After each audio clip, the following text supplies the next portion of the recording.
मेरे पास 100 रुपए के करीब पाकिस्तानी करेंसी थी। ढाका मेरे लिए अपना मगर अजनबी शहर था। मैं यहाँ किसी को नहीं जानता था। मेरा इरादा था कि किसी जगह थोड़ा बहुत काम करके हवाई जहाज का किराया जमा करूं और ढाका से लाहौर चला जाऊं। लेकिन हालात क्या रुख इख्तियार करने वाले थे और किस्मत मेरे लिए किस किस्म के सनसनीखेज वाकयात का ताना बाना बुन रही थी, मुझे उसकी कोई खबर न थी। मैंने सिगरेट का एक पैकेट खरीदा और सिगरेट सुलगा कर एक खाली बेंच पर गौर करने लगा कि मुझे किस जगह काम मिल सकता है। मैं आधी सिगरेट नोश नहीं था, बस कभी कभी शौकिया सिगरेट नोशी कर लिया करता था। दिन का उजाला फैला तो मैंने सोचा कि शहर का रुख करना चाहिए। मशरकी पाकिस्तान के शहरों के नामों से वाकिफ तो था, मगर पहली बार यहाँ आया था। मेरे पास किसी शहर का टिकट नहीं था। इससे पहले के टिकट चेकर प्लेटफॉर्म के गेट पर आकर अपनी ड्यूटी संभालता, मैं रेलवे स्टेशन की शानदार ड्यूटी में पहुंच गया। सुबह हो चुकी थी, मुसाफिरों की रेल पेल शुरू हो गई थी। साइकिल रिक्शे और मोटर गाड़ियां मुसाफिरों को ला रही थी। साड़ी पोश बंगला और बिहारी खवातीन अपने अहले खाना और बच्चों के साथ रेलवे स्टेशन में दाखिल हो रही थी। मैंने एक फौजी सिपाही को देखा जो शक्ल सूरत से ही पंजाबी लग रहा था। मैंने उसके पास जाकर सलाम किया।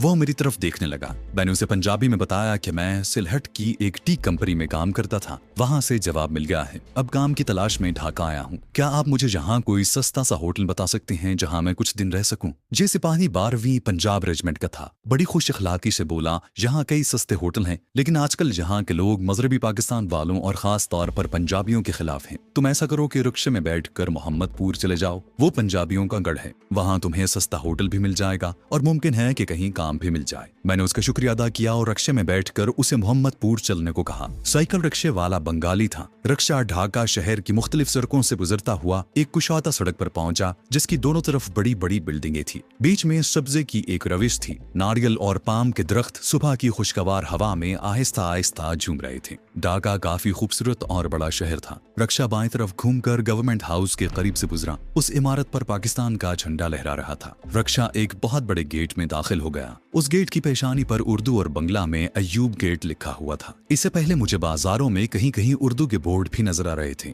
यहाँ दाखिल होने के बाद उर्दू के बोर्ड काफी तादाद में नजर आए। रिक्शे वाले ने बताया कि हम मोहम्मदपुर में दाखिल हो चुके हैं। मोहम्मदपुर में ही वो धान मंडी भी थी जहाँ अवामी लीग के लीडर शेख मुजीबुर रहमान का बंगला था। मगर उस इलाके में मगरबी पाकिस्तान के पंजाबियों की अक्सरियत थी। एक जगह मैंने खान होटल का बोर्ड देखा तो रिक्शे वाले को उधर चलने का इशारा किया। मैंने उस होटल में एक कमरा किराए पर ले लिया। सबसे पहला काम मैंने ये किया कि कमरे का दरवाजा बंद करके पलंग पर गिर पड़ा और ऐसी गहरी नींद सोया कि दोपहर के 2-2:30 बजे जाकर आंख खुली। मैं हाथ मुंह धोकर नीचे आ गया। एक मेज पर बैठकर भिंडी तोरी और रोटी खाई। चाय का कप मंगवाया और चाय पीते ही सोचने लगा कि मुझे जहाँ किसी से मिलना चाहिए ताकि मुझे कोई लिखने पढ़ने का काम मिल जाए और मैं लाहौर जाने का एयर टिकट हासिल कर सकूं। खान होटल का मालिक मलिक अला यार खानपुर मगरबी पाकिस्तान का एक उधेड़ उम्र का आदमी था। मैंने उससे बात की तो उसने ऊपर से लेकर नीचे तक मेरा जायजा लिया और रजिस्टर पर कुछ लिखते हुए बोला, भाई जी यहाँ तो पहले ही बड़ी बेकारी है और पंजाबियों को तो यहाँ कोई नौकरी नहीं देता। जब मैंने उसे अपनी मजबूरी बताई और कहा कि मैं मगरबी पाकिस्तान जाने के लिए किराए की रकम जमा करना चाहता हूँ तो कहने लगा, भाई जी तुम ऐसा करो कि जहाँ एक कश्मीरी नादिर भट्ट साहब कालीनों का कारोबार करते हैं उनसे जाकर मिलो, शायद वहाँ तुम्हें काम मिल जाए। मैं नादिर भट्ट का एड्रेस लेकर मोहम्मदपुर के इलाके में पैदल ही उनकी दुकान की तरफ चल पड़ा।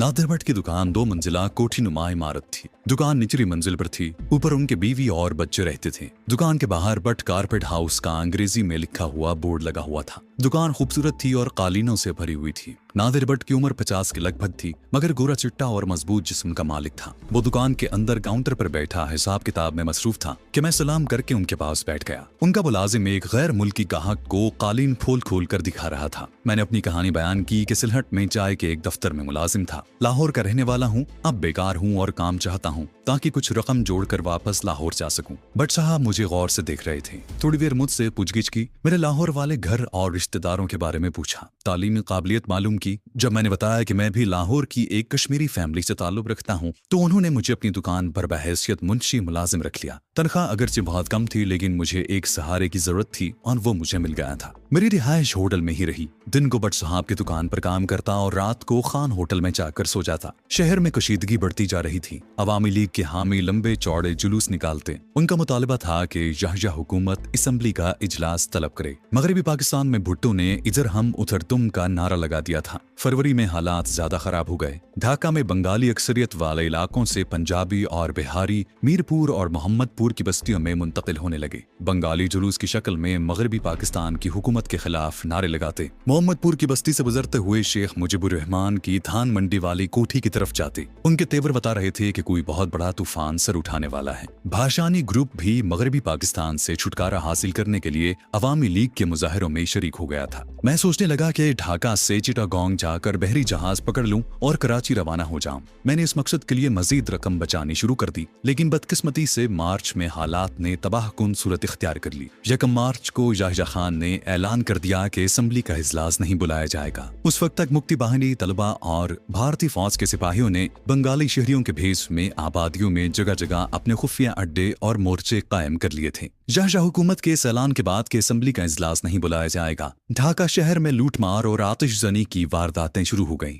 गैर बंगालियों के घरों और दुकानों को लूट मार कर नजर आतिश किया जाने लगा। मशरकी पाकिस्तान के तकरीबन हर शहर में गैर बंगालियों पर जुल्म सितम के पहाड़ टूट पड़े। मोहम्मदपुर और मीरपुर सिर्फ इसीलिए अभी तक बचे हुए थे कि जहां आबादी की अक्सरियत गैर बंगाली थी। 2 मार्च को शहर में कर्फ्यू लगा दिया गया। उसके अगले रोज शेख मुजीबुर रहमान ने अदम ताउन की तहरीक का ऐलान कर दिया। 2 घंटे के लिए कर्फ्यू खुला तो मैंने अय्यूब गेट के पार बड़े बाजार की तरफ जाकर देखा तो तमाम गैर बंगालियों की दुकानें और मकान नजर आतिश कर दिए गए थे। हर तरफ अफरा तफरी का आलम था। बंगाली भूखे भेड़ियों की तरह गुर्राते फिर रहे थे। गैर बंगाली भारी तादाद में हुजूम दर हुजूम एयरपोर्ट की तरफ भागे जा रहे थे। पाक फौज ने एयरपोर्ट पर कब्जा कर लिया था। बंगाली पुलिस और फौजी रेजिमेंटें बगावत करके असलहा लेकर मुक्ति बाहिनी के साथ जा मिली थी। बट कारपेट हाउस का कारोबार भी ठप हो गया था। गैर मुल्की गाहक भी उधर का रुख करते हुए घबराते थे। मेरा लाहौर वापस जाने का प्रोग्राम भी खटाई में पड़ गया था। फिर भी बट साहब ने मेरे लिए हवाई जहाज का टिकट हासिल करने की कोशिश शुरू कर दी, मगर टिकटें ब्लैक हो रही थीं और मुसाफिरों की एक भारी तादाद पहले ही से वेटिंग लिस्ट पर थी। बट साहब ने मुझे तसल्ली देते हुए कहा कि हालात जल्द ठीक हो जाएंगे, फिर तुम इत्मीनान से पाकिस्तान चले जाना, मैं खुद तुम्हें टिकट खरीद कर दूंगा। मगर अब वक्त गुजर चुका था। गैर बंगालियों का कत्लेआम हो रहा था। बंगाली तलबा ने जब देखा कि मगरबी पाकिस्तान के लोग एयरपोर्ट की तरफ भाग रहे हैं तो उन्होंने अय्यूब गेट के सामने वाली बड़ी सड़क पर बाकायदा चौकी बना ली और एयरपोर्ट की तरफ जाने वालों का सामान लूटने लगे। पहले ही रोज पंजाबियों को रोका गया तो उन्होंने अपना सामान चेक करवाने से इनकार कर दिया। एक बंगाली ने चाकू से एक पंजाबी की आंखें निकाल दी। दूसरा भागा तो उसे हुजूम ने पकड़कर कत्ल कर दिया। राजशाही, चिटागोंग, बोगरा,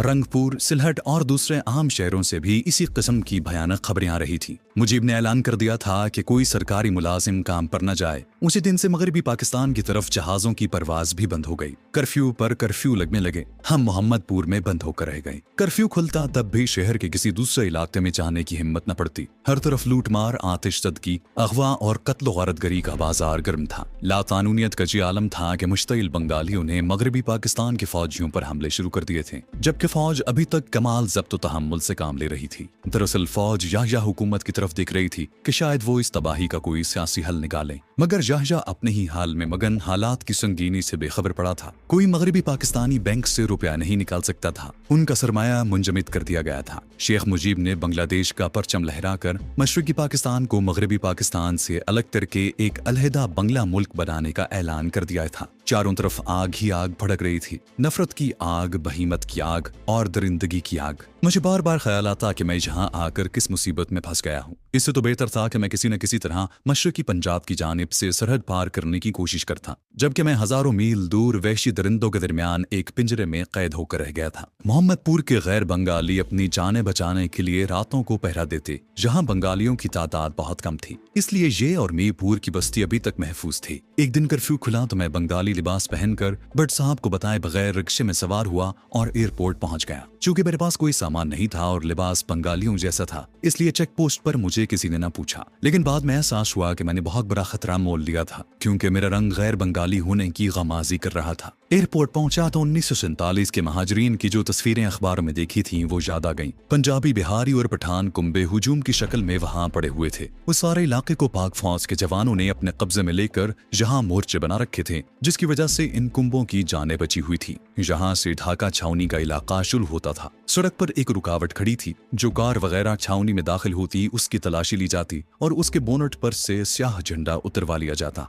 यहाँ मुझे पाक फौज के एक सूबेदार मेजर से बात करने का मौका मिला। उसकी आंखें रंजो गम से सुर्ख हो रही थी। कहने लगा, याहिया खान ने हमारे हाथ बांध रखे हैं, कुछ समझ में नहीं आता कि उसका क्या अंजाम होगा। दफतन एक स्याह मोरिस वहां आकर रुकी। उसमें एक बुजुर्ग की आगोश में एक दुबली पतली लड़की नीम जान पड़ी थी। मालूम हुआ कि उसे मुक्ति बहानी वालों के चुंगल से छुड़ा कर लाया गया है। सूबेदार मेजर सर थाम कर एक खोखे पर बैठ गया। मैं वहां से मोहम्मदपुर के लिए रवाना हुआ तो मैं भी रिक्शा लेते हुए घबरा रहा था, लेकिन मोहम्मदपुर पैदल जाना भी खतरे से खाली नहीं था। अब तो फौज को भी शहर में दाखिल होने की इजाजत नहीं थी। यूं महसूस होने लगा जैसे मैंने मोहम्मदपुर से निकलकर सख्त हिमाकत की हो। शाम के 5 बज रहे थे। रिक्शे वाले बंगाली खड़े थे। मैंने मोहम्मदपुर नाम लेने की बजाय एक बंगाली रिक्शे वाले से कहा कि धान मंडी ले चलो। वो अपने साथियों की तरफ देखकर मुस्कुराया और उन्हें बंगाली जबान में कुछ कहा। मेरे दिल ने कहा कि इस रिक्शे में न बैठूं, लेकिन उस वक्त तक रिक्शा सड़क पर दौड़ने लगा था। रिक्शा चौक के करीब पहुंचा तो वहां लोग पेट्रोल की बोतलें फेंककर एक मकान को आग लगा रहे थे। जाहिर था कि ये किसी गैर बंगाली का मकान था।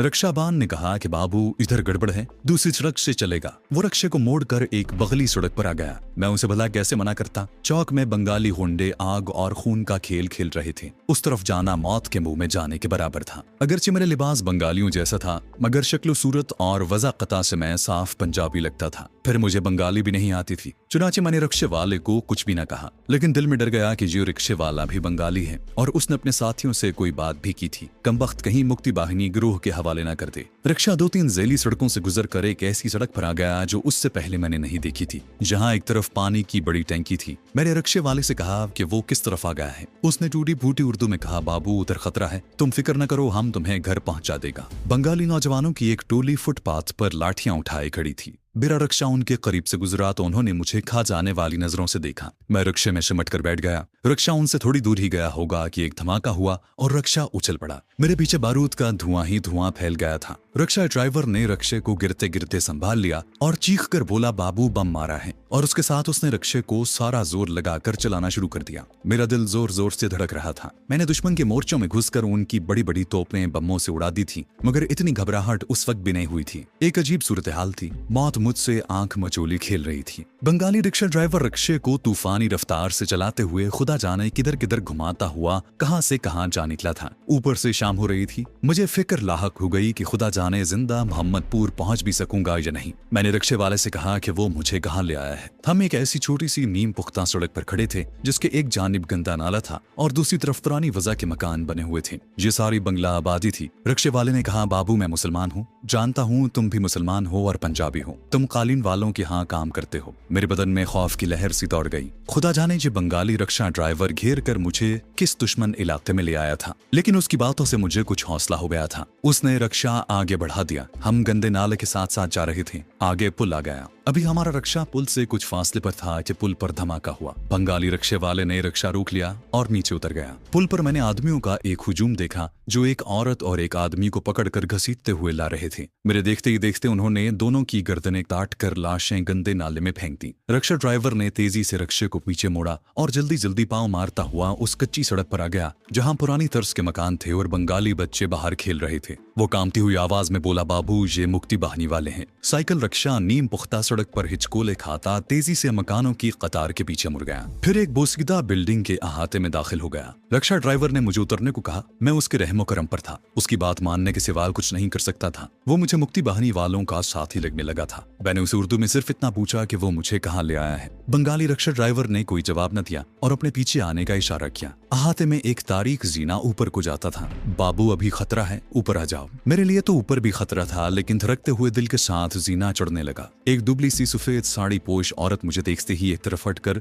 अपने हाथ साड़ी के पल्लू से पहुंचने लगी। वो बर्तन धो रही थी। बंगाली रिक्शा ड्राइवर ने उसे बंगला जबान में जल्दी जल्दी कुछ कहा और फिर मुझे कमरे में ले जाकर तख्त पर बिठा दिया। वो खुद खिड़की में से नीचे झांकने लगा। उसने खिड़की बंद कर दी और साड़ी पोश औरत को आवाज दी जो उसकी बीवी थी। वो मेरे लिए चाय बनाकर ले आई। वो बोला, मेरा नाम लाल मियाँ है, ये मेरी बीवी जुलेखा है। इस वक्त तुम्हारा बाहर निकलना खतरनाक है। तुम रात यहाँ रहो, सुबह सुबह मैं तुम्हें मोहम्मदपुर छोड़ाऊंगा। मैंने उसका शुक्रिया अदा किया और कहा कि उसका घर भी मेरे लिए महफूज नहीं है। मुक्ति बहानी वाले जहाँ भी आ सकते हैं। वो बोला, हम तुम्हें छुपा देंगे, तुम फिक्र न करो, मैं जाग कर पहरा दूंगा। एक नई मुसीबत पैदा हो गई थी। मैं उस वक्त को कोसने लगा जब घर से एयरपोर्ट के लिए निकला था। मुझे हालात की संगीनी का एहसास था। थोड़ी देर कबल मैं अपनी आंखों से एक गैर बंगाली औरत और मर्द को कत्ल होते देख चुका था। ये कत्लेआम पूरे मशरकी पाकिस्तान में जारी था। रात के अंधेरे ने बाहर नीम पुख्ता सड़क को अपनी लपेट में ले लिया था। कहीं कहीं खंबे की कोई मध्यम सी बत्ती जल रही थी। लाल मियाँ ने मुझे दाल भात खिलाया। मुझे नादिर भट्ट साहब का ख्याल आने लगा। वो यकीनन मेरे बारे में परेशान होंगे और जब रात को मैं उनके पास नहीं पहुंचूंगा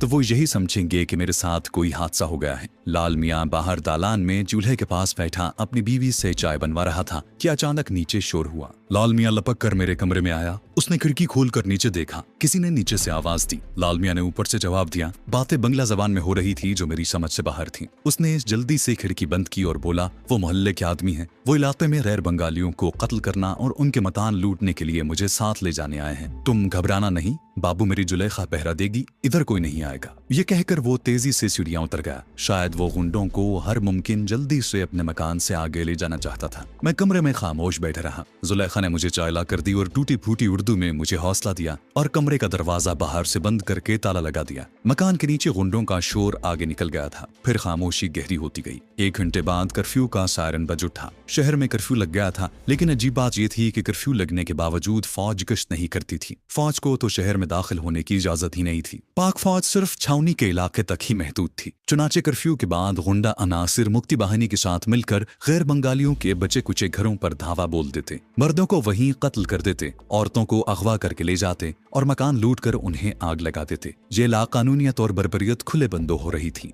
यह हुकूमत हालात के आगे बेबस थी। लाल मियाँ आधी रात को वापस आया। मैं जाग रहा था। उसकी बीवी जुलेखा भी जाग रही थी। लाल मियाँ ने बताया कि मुक्ति बाहिनी वालों में अक्सरियत भारतीय फौजियों की है, जो मुक्ति बाहिनी का भेस बदलकर मुसलमानों के खून से होली खेल रहे हैं। मगर हम कुछ नहीं कर सकते। बंगाली मुसलमान भी भारतीय प्रोपेगेंडे के जहीले असर में बह गए हैं और उनकी आंखों पर पट्टी बंधी हुई है। सारी रात इसी तरह गुजर गई। जब दूर किसी मस्जिद से अजान की आवाज बुलंद हुई तो लाल मियाँ ने मेरे कमरे में आकर कहा, बाबू मुंह हाथ धो लो, हम अभी चलेंगे। मैंने गुस्ल खाने में जाकर मुंह पर पानी के छींटे मारे और बाहर आकर लाल मियाँ से कहा, अभी तो कर्फ्यू लगा है। लाल मियाँ ने कहा, अजान हुई है, अभी कर्फ्यू खुल जाएगा। चंद लम्हों के बाद कर्फ्यू खुलने का सायरन हुआ। लाल मियाँ मुझे लेकर नीचे आ गया। बिल्डिंग के अहाते में एक तरफ उसकी साइकिल रिक्शा खड़ी थी, जहाँ अंधेरा था। लाल मियाँ ने अहाते से बाहर सड़क पर जाकर सूरत हाल का जायजा लिया, फिर लपक कर आया और बोला, सड़क खाली है, बैठ जाओ, हम मोहम्मदपुर जाएंगे। मैं कलमा शरीफ का विर्द करता हुआ रिक्शे में बैठ गया। सुबह की ठंडी हवा में पिछले पहर के फीके अंधेरे में से गुजरता हुआ मोहम्मदपुर की तरफ रवाना हो गया। मेरे लिए सारे रास्ते अनजाने थे। लाल मियाँ रिक्शे को कभी तेज कर देता और कभी आहिस्ता चलाता। कई छोटी छोटी वीरान गलियों से गुजरकर जब वो बड़ी सड़क पर आया तो मैंने उस सड़क को पहचान लिया। सड़क सुनसान पड़ी थी। कहीं कहीं कोई दुकान टूटी हुई दिखाई देती, जिसका सामान बाहर बिखरा हुआ होता। ये सड़क आगे जाकर अय्यूब गेट की तरफ मुड़ जाती थी। वहां से हमें मोहम्मदपुर में दाखिल होना था। जब रिक्शा मोड़ से घूमा तो एक तरफ से 2 आदमी सामने आ गए। उनके हाथों में लाठियां थी और वो पुलिस की वर्दी में थे। लाल मियाँ ने उन्हें देखते ही रिक्शे की रफ्तार तेज कर दी। दोनों आदमी हमारे रिक्शे की तरफ भागे। रिक्शा और तेज हो गया। लाल मियाँ गद्दी के ऊपर लेट गया और तूफानी अंदाज में पैडल चलाने लगा। पीछे से रिक्शे पर एक लाठी जोर से लगी। मैंने सर नीचे कर लिया। रिक्शा तूफानी रफ्तार के साथ अय्यूब गेट में से गुजरकर मोहम्मदपुर में दाखिल हो गया। लाल मियाँ ने रफ्तार कम न की। म्यूनिसिपल हॉल की एक मंजिला इमारत के पास कुछ गैर बंगाली नमाज के लिए मस्जिद की तरफ जाते नजर आए। लाल मियाँ ने पैडल चलाना बंद कर दिए। वो बुरी तरह से हाँप रहा था। मैंने सर उठाकर पीछे देखा। दोनों बंगाली पुलिस वाले गायब हो चुके थे। लाल मियाँ ने एक मस्जिद के आगे जाकर रिक्शा रोक लिया और उतरकर फुटपाथ पर बैठ गया। उसकी सांस फूली हुई थी। मैं भी उतरकर उसके पास बैठ गया। जब उसकी सांस दुरुस्त हुई तो बोला, मुक्ति बाहिनी वाले थे, मैं इन्हें पहचानता हूँ, खुदा ने तुम्हें बचा लिया है। मैंने लाल मियाँ का हाथ पकड़कर प्यार से दबाया और कहा कि वो एक सच्चा मुसलमान है, पर मैं उसका एहसान जिंदगी भर नहीं भुला सकूंगा। वो बोला, बाबू तुम्हें किसके मकान पर जाना है, चलो मैं तुम्हें छोड़ाऊं। मैंने कहा कि मैं अपने इलाके में हूँ, मगर तुम अभी मत जाओ, वो मुक्ति बाहिनी वाले तुम्हें पकड़ लेंगे। वो मुस्कुराया, बाबू मैं अब धान मंडी की तरफ से जाऊंगा। मैंने जेब से 100 रुपए का नोट निकाल कर उसे देना चाहा तो उसने लेने से इनकार कर दिया। बोला, बाबू सारे बंगाली ऐसे नहीं होते। ये कहकर वो रिक्शे पर सवार हुआ और मेरे देखते देखते धान मंडी की तरफ जाती गलियों में गायब हो गया। मेरा दिल मफलूकुल हाल मगर सच्चे बंगाली मुसलमान की मोहब्बत के जज्बात से लबरेज हो गया। उसने अपनी जान खतरे में डालकर मुझे 1 से ज्यादा मर्तबा मौत के मुंह से बचा लिया था। नादिर भट्ट साहब ने मुझे अपने सामने देखा तो अल्लाह का शुक्र अदा किया और मुझे गले लगा लिया। तुम कहाँ चले गए थे, हम तुम्हारी जिंदगी से मायूस हो चुके थे। मैंने उन्हें मुख्तसर अल्फाज में अपनी रुदात सुनाई और वापस खान होटल आ गया। मैं अपने कमरे में चारपाई पर लेटा ही था कि धान मंडी की तरफ धमाका हुआ और फिर परिंदों का शोर सुनाई देने लगा। लोग मकानों से बाहर निकल आए। मालूम हुआ कि मुक्ति बाहिनी वालों ने इकबाल स्कूल पर बम मारा है। फिर दिन निकल आया और मैंने सोने की बजाय गुस्ल करके कपड़े बदले, नाश्ता किया और बट कारपेट हाउस पहुंच गया।